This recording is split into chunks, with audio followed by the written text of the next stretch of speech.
мусаллам аст ки яке аз василаҳои беҳдошти саломатӣ ва ғамхорӣ ба он ин машғул шудан ба варзиш аст ва аз ҳама навъи муносиби машғулияти варзишӣ ин давр мебошад.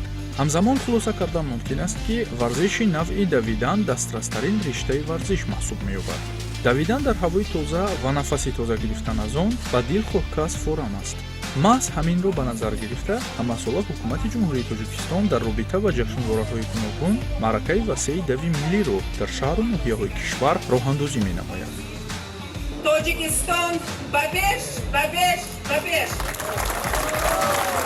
махсусан ҳамасола якшанбеи 3 моҳи май дар ҷумҳурии тоҷикистон бо мақсади тарғиби тарзи ҳаёти солим, рушду инкишофи соҳаи варзиш ва оммавияти он дар байни аҳолии кишвар рӯзи дави миллӣ баргузор мегардад. ин чорабинии оммавӣ дар саросари мамлакат хоса дар шаҳри душанбе рӯзи 18 майи соли равон ба истиқболи рӯзи ҷавонон баргузор гардид.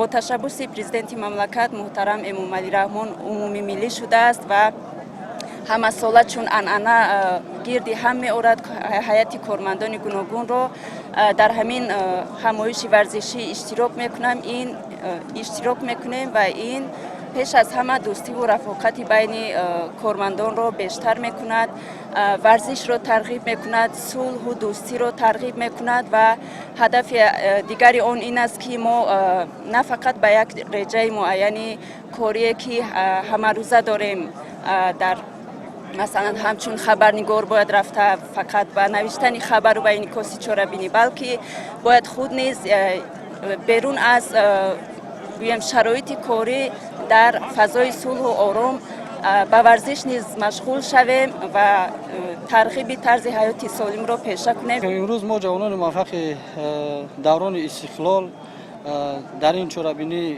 بسیار با نفوذ و محتشم اشتراک می‌کنیم. با همراهی فرزندمان آمدیم از صبح سحر و از تشبوس و دستگیری محترم اساتذه سر وحدت ملی پیشوای ملت بسیار بسیار سپاسگزاریم و محترم رئیس شهرمان رستم امالی که این همه زحمت و تلاش‌های اون کسان هستند که ما امروز در هوای تازه وطن عزیزمان بسیار و یک الهام بالا قدم میزنیم و در چنین چاره‌بینی‌ها اشتراک می‌نماییم. همین گونه چاره‌بینی‌ها برای سلامتی ملت بسیار مهم است که ما از این ابتکارات خیلی خوشحال هستیم. تمام مردم کشور را دعوت می‌نمایم که آمده در این چاره‌بینی‌ها در چنین چاره‌بینی‌ها اشتراک نموده و غمخوار سلامتی خودشان باشند. дар макони оғози ин маърака намояндаҳои вазорату идораҳо ва корхонаву ширкатҳо бо шиёру овезаҳои худ ташриф оварда буданд. воқеан боиси ифтихор аст ки дар даврони соҳибистиқлолии мамлакат ҳамасола дар арафаи рӯзи ҷавонони кишвар дави миллӣ баргузор мегардад ва имрӯз як гурӯҳ кормандони кумитаи телевизион ва радиои назди ҳукумати ҷумҳурии тоҷикистон дар ин маъракаи муҳими сиёсӣ бахшида ба рӯзи ҷавонони кишвар фаъолона иштирок доранд. тавре мегӯянд саломатии миллат ин боигари давлат аст. тарзи ҳаёти солим фикр мекунам ҳамин рӯзи дави миллӣ ба саломатии ҳар яки мову шумо муфид аст. дар ҷамъомади мазкур дар радифи дави миллӣ ҳамзамон марафони велосипедӣ низ баргузор кард. варзишгарон аз мавзеи чорбоғ оғоз намуда масофаи 10 километраро тавассути хиёбони ҳофизи шерозӣ то наврӯзгоҳ тай намуданд. дар қисмати аввал велосипедронҳо ба роҳ баромада пай сабқат бо ҳамдигар шитофтанд.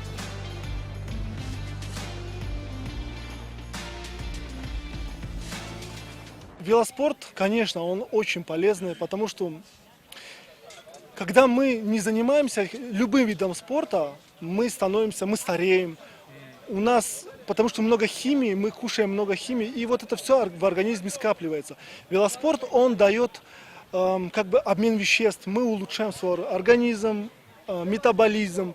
Во-первых, это физическая нагрузка, а мужчина без физической нагрузки, он стареет. И это дает нам большой плюс. Мы становимся сильнее, наша мужская сила повышается. И, в общем, продлевает наши дни на этой планете. И вот нашу жизнь продлевает велоспорт. баъди лаҳзае маъракаи дав оғоз гардид ки гурӯҳи васеи иштирокчиёнро ба таркиб дошт.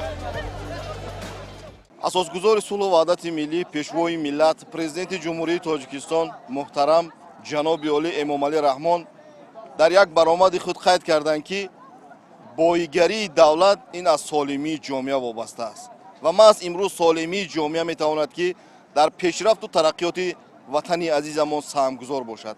аз ин лиҳоз дар татбиқи сиёсати давлатии ҷавонон варзиш яке аз самтҳои асосӣ мебошад ки ҳар як шаҳрванди кишвар махсусан ҷавонон рӯ ба варзиш меоранд.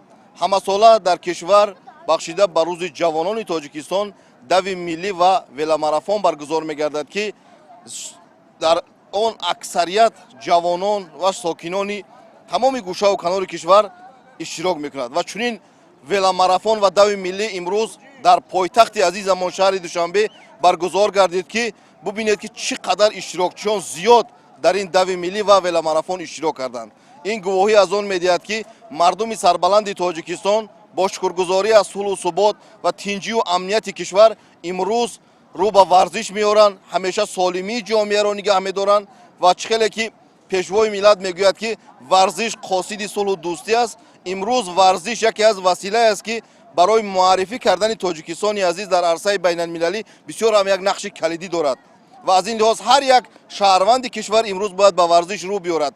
аз он ҷумла он ғамхориҳое ки давлату ҳукумат барои варзишгарони мо мекунанд, инқадар иншоотҳои варзишие ки барои шароиту имконият фароҳам овардан барои варзишгарон аст, ин гувоҳӣ аз он медиҳад ки имрӯз ҷавонон аз ин имкониятҳо самаранок истифода баранд ва барои парчами тоҷикистони азизро дар арсаи байналмилалӣ баланд бардоштан саҳми хешро гузоранд. аз ҷиҳати тиббӣ ин намуди варзиш барои саломатӣ ва дуруст инкишоф ёфтани инсон нақши бузург дорад. шахсоне ки мунтазам ба ин намуди варзиш машғуланд чусту чолок ва ҷасуру моҳир мегарданд. албатта дар маъракаи имрӯза низ маҳз онҳое иштирок доштанд ки ба нерӯи ҷисмиву рӯҳии худ бовар доштанду ба ин ришта шавқи беандоза. аз нигоҳи тиббӣ бояд ҳар як шахс новобаста аз рӯзи марафони миллӣ бояд ҳар саҳар на камтар аз 5 километр бояд давида обутоби ами ҷисмонии организми худро бояд боло бардорад. мусобиқаи варзише ки аз соли 2007 ин ҷониб аст, мо қариб як муддати 5-6 соли охир иштироккунандаи ами марафони миллӣ мебошем. дави миллӣ аз калонтарин ва боҳашаматтарин чорабинии мардумӣ гардидааст.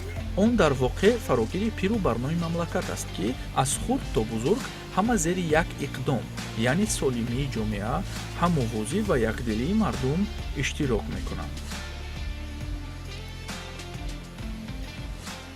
این سال سال میشه در ماراتون دوی ملی من همین دعوت اشتراک میکنم.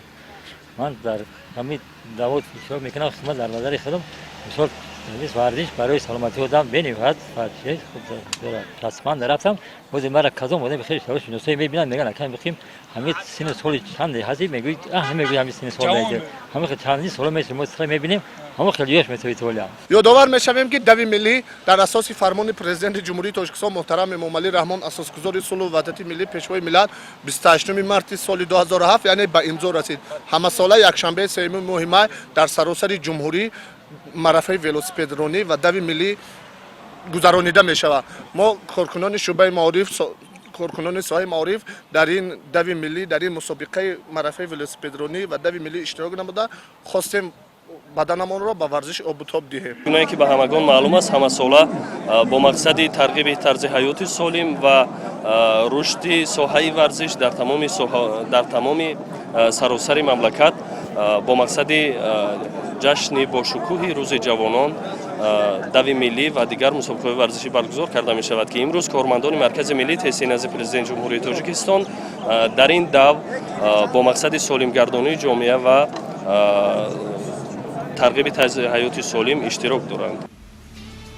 дар радифи шаҳрвандони кишвар ҳамзамон хориҷиён низ иштирок доштанд ки аз ин чорабинӣ таассуроти нек бардоштанд. من از کلوبی دو تی جی هستم و ما اشتراک کردیم همین روز در همین دوی 10 کیلومتر. دویدن زور بود، زور گذشت ها. چی نتیجه برداشته، چی تأثیرات برداشته از این؟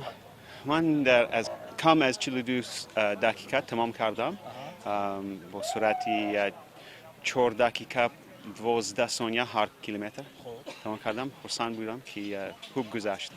ببینید شما دقیقه ها رو گفتید، شما نتیجهتون رو بالا کردید، یعنی از گذشته از وقت‌های پیشتر این رکورد من بود. این دفعه رکورد شما. هوا چگونه بود برای دویدن امروز؟ سلکین بود، ناز بود. کمی چند در هوا بود، لیکن ساس است ناز برای سلکین شدن. چند جمله راجع به اونه که شما از کجا تاجیکی رو یاد گرفتید و چه مدت از در دوشنبه شهر که در تاجیکستان زندگی میکنید؟ من همینجا آمدم، یاد گرفتم، از دانشگاه ملی خواندم، با اوایل تاجیک زندگی میکردم تا که یاد بگیرم. خب چند سال است که در اینجا هستید؟ 18 سال، 2006 اومدم. بهترین. این چندمین ماراتون شما بود در دوشنبه؟ چون هر سال ماراتون ها برگزار میشن. من ماراتونی اولین اشتراک میکردم، نمیدونم 15 سال پیش بود. همین هر سال کوشش میکنم، اشتراک میکنم. من هم یک دو تشکیل میکنیم در کوه. من خارجی دعوت میکنیم، هم تاجیک دعوت میکنیم. ما 6 روز در کوهستانی فن میدویم 150 километр. Вообще сегодняшнего забега впечатления самые, не знаю, красочные, приятные. Во-первых, погода очень благотворит нам. Так сказать, не жарко, не холодно. Вообще очень хорошо так. Трасса, как сказать, дистанция очень хорошая, прямая. Нету, знаете, вот этих огромных уклонов. Бежать так приятно, хорошо и ногам, и сердцу, и душе. خیلی مارافونی خوب. تشکر برای تشکیل این دو. تاجیکستان کشوری زیبا است. من قریب 1 سال می شود که اینجا زندگی می کنم. بسیار خوشحالم که اولین مارافون دو را در حیاتم با موفقیت انجام دادم. баъди тай кардани масофаи мавриди назар, иштирокчиён ба нуқтаи охир расиданд ки дар ҳудуди наврӯзгоҳ буд. онҳое ки аввалин шуда ба марра расиданд, бо хушҳолии хосе пирӯзияшонро истиқбол менамуданд. дигарон низ аз он хурсанд буданд ки масофаро то ба охир тай намуданд. پولی 5 سال است که در نمود ورزش سبک مشق و تمرین میکنم و بار سوم است که در دوی ملی اشتراک کرده صداها جایهای نمایان گشتم. میناداری خودم را با استادانم میرسانم که مرا در سمت ورزش و دستگیری‌های خیلی زیاد میکنن که باز هم مشق و تمرین‌های خود را سعی دهم. طول 5 سال میشود که در این رشته ورزش مشق میکنم و همساله در طول 5 سال در دوی ملی پایدار هم اشتراک نمودم و 2 سال اخیران سزاوار جای دوم شدم و این موفقیت خود را با پدرم که در همه ساحه‌های انتخاب نموده من را دستگیری میکند با او میبخشم و میناداری خود را برای شهر برای تشکیل یک چنین ورزش عمومی میرسونم. با شکرگزاری از چنین فضای تنج و آرامی مملکت امروز ماراتون ولسپیدرانی و دوی ملی برگزار گردید که ما در آنجا جایهای نمایان یعنی جای سوم را اشغال نمودیم و امیدواریم که چنین مسابقه‌ها زیاد شود و جوانان رو به ورزش بیارند. Для начала, что такие мероприятия, они, во-первых, с первой точки зрения, что они оздоровительные. Мне нравится заниматься, потому что это дает здоровье. Такие мероприятия проходят не везде, и это плюс. Плюс для нашей республики, потому что мы можем проявить себя как мастера, как профессионалы, и тем самым мотивировать будущую молодежь, чтобы они не по улицам ходили, а прививать им вид спорта, велоспорт. То, что я занял 5-е место, я считаю, это очень отличный результат среди стольких профессионалов, среди стольких молодых ребят.